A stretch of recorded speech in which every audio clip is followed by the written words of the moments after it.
Welcome to Baz Travels. Loading destination. Simulation starting in 3, 2, 1. To look around, move your phone or tablet. Click and drag if on a computer or move your head if using a VR headset. Please like and subscribe. The walk from Constitution Avenue towards the base of the Washington Monument is a journey from the city's reclaimed marshlands to its highest point of inspiration. Constitution Avenue itself sits at the ghost of the Washington City Canal, which once flowed right through the heart of the district. As we leave the pavement and begin the gradual incline of the monument grounds, we are literally rising above the old city grid. This elevation change was a deliberate part of landscape design, intended to lift the monument out of the chaotic bustle of the capital and place it into a realm of pure geometric reflection.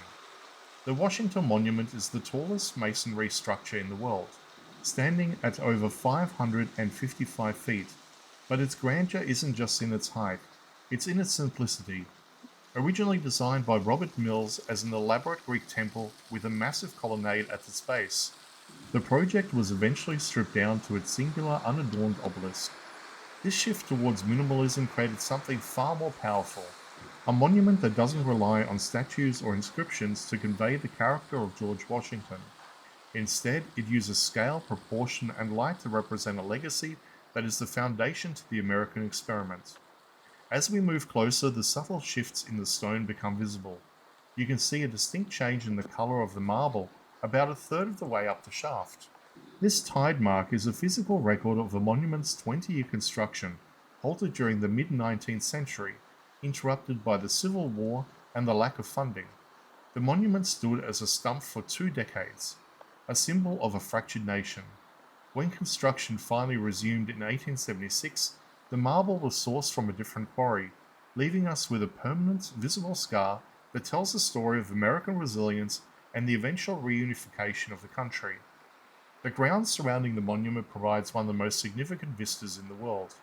From this hill, the entire logic of the Capitol's design reveals itself. To the north, you have the direct line of sight to the White House. To the east, the sprawling expanse of the National Mall leading to the Capitol.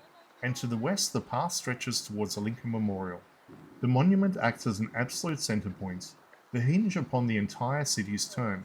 It was placed here to ensure that no matter where you are in the district, you're always orientated by the memory of the first president.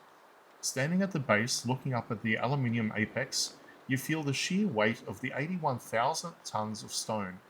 Yet because of its perfect proportions, it remains incredibly graceful. It is a structure that is both a feat of 19th century engineering and a timeless symbol of stability. This walk represents a transition from the functional streets of Washington into the symbolic heart of the United States. We have moved from the city built by men to the monument that honors the men who built the city.